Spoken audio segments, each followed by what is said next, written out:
Hello students, I Sushma Kataria from Suru School Bhiwadi, and today in this video we'll discuss about 11th class second chapter, the address.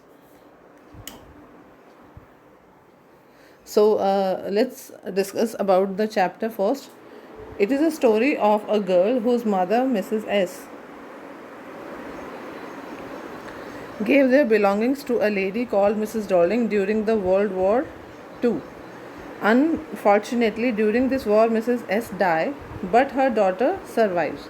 Her daughter first thinks to leave the belongings to her mother, and she thought it will make her remember the good old time, and she will then regret it.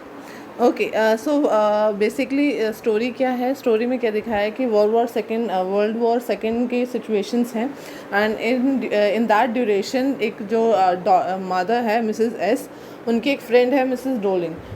Mrs S use to live a very luxurious life. उनके पास बहुत सारी antique elements हैं, बहुत सारे expensive elements उनके पास हैं, लेकिन जिस एरिया में वो रहते हैं that can be affected in world war. So some time, तो उस टाइम पे जो मिसेस एस है, she said that she decided to give that things to her friend Mrs Darling, because उनको क्या लगता था, she want to keep that things as a insurance of the daughter, and she thought that whenever she will get that things back, she will definitely have a good memory of good time of her past life.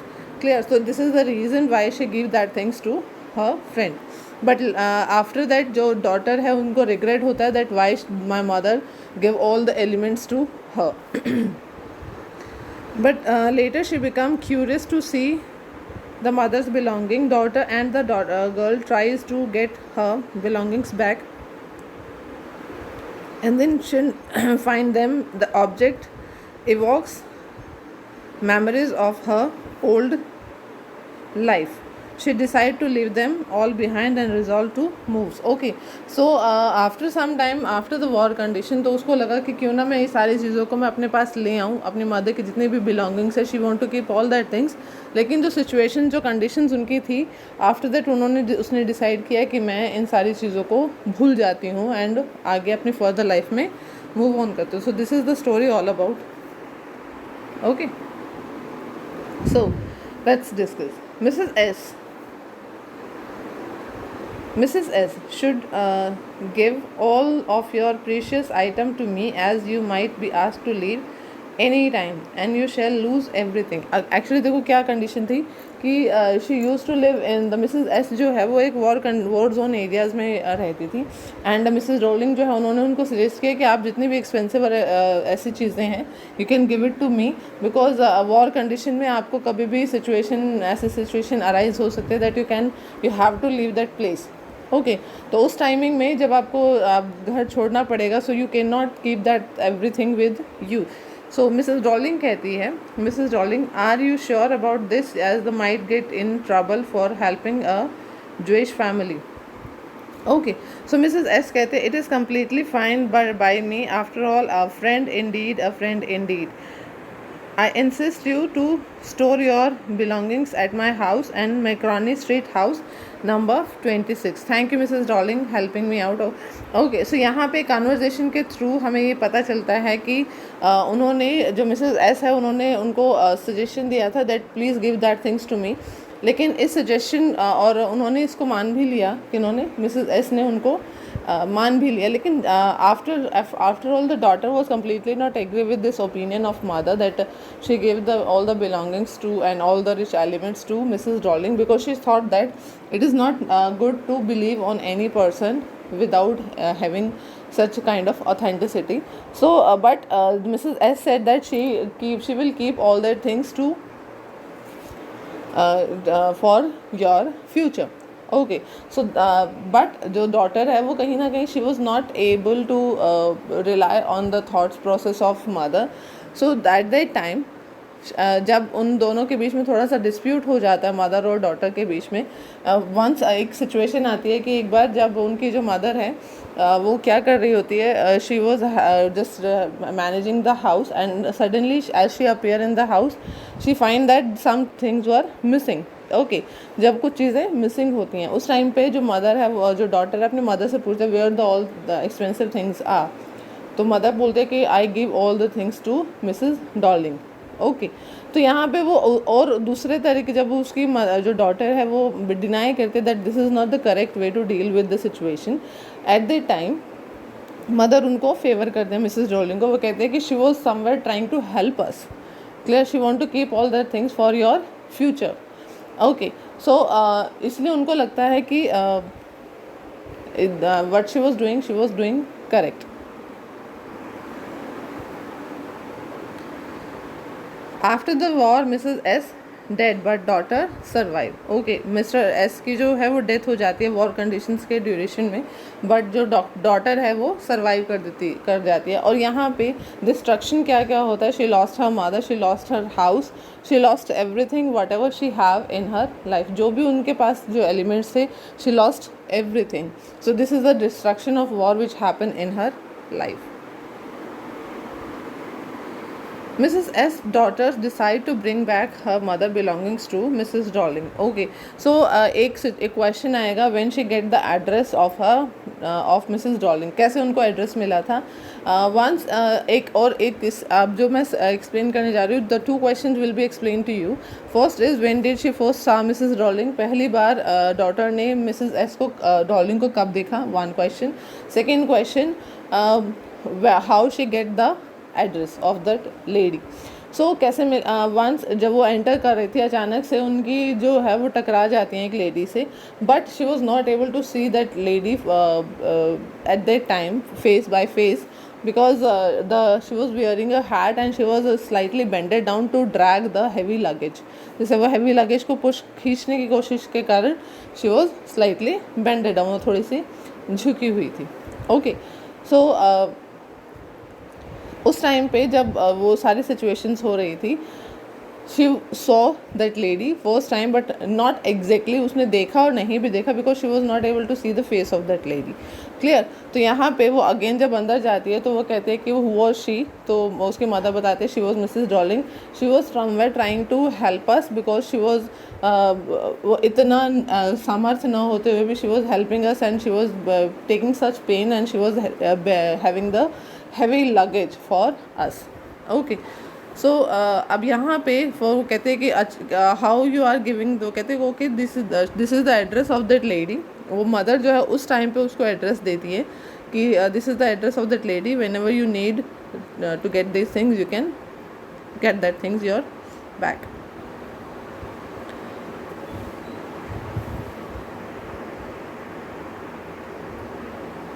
Mrs. Darling act like she don't know her and avoid Mrs. S daughter and girl tries to get her belongings to back. Okay, वो जब वहाँ पे जाती है तो Mrs. Darling जो है वो ऐसे एक्ट करती है कि वो उस लड़की को जानती ही नहीं है, एंड गर्ल जो है वो try to get her belongings back and she find them the object evokes memories of her okay.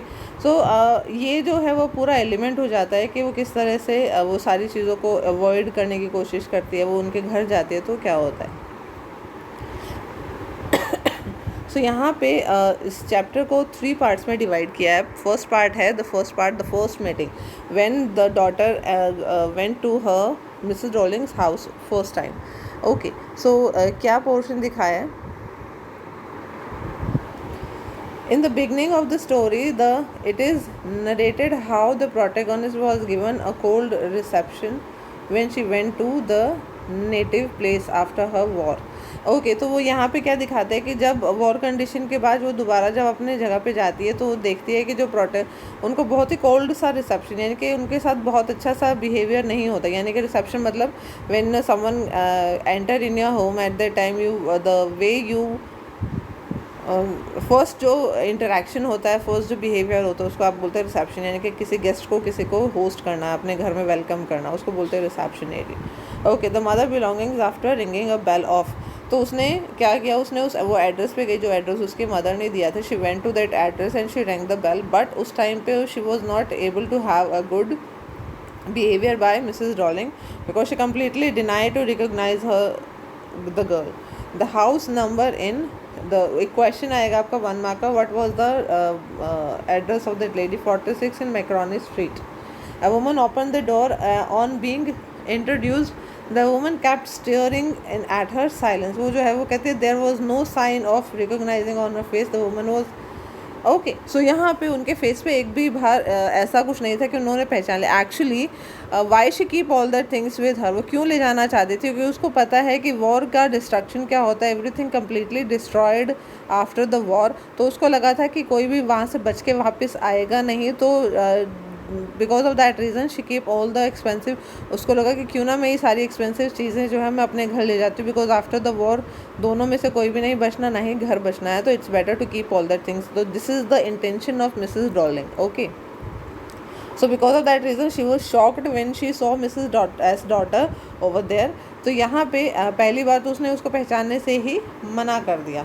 Okay लेकिन उस लड़की ने कैसे पहचाना? Her mother's green knitted cardigan. The narrator could understand that she had made no mistake. अब देखो यहाँ पे क्या हुआ. when she opened the door, the Mrs. Rowling was wearing a green hand knitted cardigan with having a wooden button on it. Okay, so जो daughter है वो completely recognized that it was my mother's cardigan. It was and I was on right address. एक question आएगा how she was confirmed that she was on right address. So कैसे आया कि when she saw the Mrs. Rowling was wearing a green knitted cardigan and it belongs to her mother and it was एक confirmation क्या थी? it have wooden button on it and it is really expensive. Okay, so this is the way when she recognized that I was on the right address. Okay, whenever she knew her mother, the woman could not deny this. अब mother जब उनको ये पता चल गया Mrs rolling को कि उन्होंने उस ग्रीन नेटेड कार्डिगन को पहचान लिया, तो वो उसको डिनाई नहीं कर सकती थी that I am Mrs. Rowling. The narrator wanted to talk to her for some time, but the woman consciously closed the door. मतलब वो जो लड़की है वो उससे बात करना चाहती थी, बट उसने क्या किया? उसने वो डोर को थोड़ा सा बंद कर दिया. वो उसने कम्प्लीटली डिनाई कर दिया that I am not able to talk with you this time because I am very busy. ठीक है, तो ऐसा कह के वो दरवाजे को बंद कर देता. Narrator stop there for some time and then take a left then left the place. अब देखो थोड़ी देर के लिए obviously use to stop over there. वो घूर रही थी, एड्रेस को बार बार देख रही थी, लेकिन वो फिर उसके बाद उसने उस जगह को छोड़ दिया. So this is the first meeting of Mrs Rolling and Mrs S daughter. Clear? And this kind of behaviour she got over there. So second है the remembering the past. When she was sitting over there. So in the subsequent section, the memories of the narrator bygone days come to light. Her mother had provided the address years and ago and during the war. मतलब ठीक है, जब address कब मिला था? During the war condition में उन्होंने वो एड्रेस दिया था. मैंने आपको बता दिया कि when she get the address over there she went to home few days. She could find the various things were missing. Okay, जब मैंने आपको ये भी बता दिया कि जब भी वो कभी भी घर जाती थी तो बहुत सारी चीज़ें जो है मिसिंग होती थी. Mother told her that Mrs Rolling had happened to be an old and acquaintance of narrator's. Acquaintance मतलब जान पहचान की है. Lately she had renewed contact with her. दोबारा से उन्होंने उसके साथ कॉन्टेक्ट किया and be coming regularly. They being वो रेगुलर आती थी. Every time she left with their house and took something from with her. ठीक है, हर बार आती थी कुछ ना कुछ उनके साथ अपने साथ लेके जाती थी. She told that she wanted to save all the things all their nice possession. Clear? The next day, narrator saw Darling came out of their house with a heavy suitcase. She had a faint glimpse. मतलब होता है कि वो देखा भी और नहीं भी देखा उनके फेस को. She asked her mother whether the woman lived far away. बहुत दूर रहती है. तो वो कहते हैं कि नहीं, टोल्ड दैट एड्रेस. वो फिर ये this is the way when she get the address. Okay, so वो उनको सारी जो है पास्ट मेमोरीज याद आ जाती है कि कब उसकी मदर ने वो एड्रेस उसको दिया था और क्यों दिया था. ओके, और फिर बार बार वो उसी एड्रेस को देख रही थी जिस पर वो एट प्रेजेंट खड़ी थी. So this is the last part of this chapter. What she said, the concluding part of the story describes the second visit of the narrator as the narrator first visit yielded as no result. Plans so go once again. So interestingly, the girl of 15. अब यहाँ पे क्या हुआ? जब second time, अब when she went to station once again, वो दोबारा station जाती है. स्टेशन के टाइम पे she find that the train have quite late, so she decide to revisit that house again. तो जब वो दोबारा जाती है, at the time it was not Mrs Rolling who open the door, it was a 15-year-old girl who open the door for her. Okay. Her mother was and not at home. The narrator expresses her wish to wait for her. Okay, जो लड़की है वो थोड़ा कहते हैं कि नहीं मैं वेट कर लूँगी उसके लिए. The girl accompanied her into the passage. The narrator saw an old fashioned iron candle holder hanging next to the mirror. The girl made her sit in the living room and went inside. Okay, the narrator was horrified to find herself in the room she did not knew. She found herself in the midst familiar things which she longed to see. अब वो कहाँ बैठी थी, जो daughter है Mrs Dorling की daughter ने उनको कहाँ बिठाया, उनको लिविंग रूम में बिठाया. And she was shocked to see everything because she was surrounded by the things which belongs to her mother. जो जिन चीज़ों को वो देखना चाहती थी, जिन चीज़ों को वो लेना चाहती थी, she was sitting with all that. Okay, so यहाँ पे फिर उसको जब वो देखती है, but she was not happy to see all that condition, trouble to strange atmosphere. She had no courage to look around her. Okay, बहुत सारी चीज़ें सारी चीज़ें उनके पास थी, but she don't want to look around.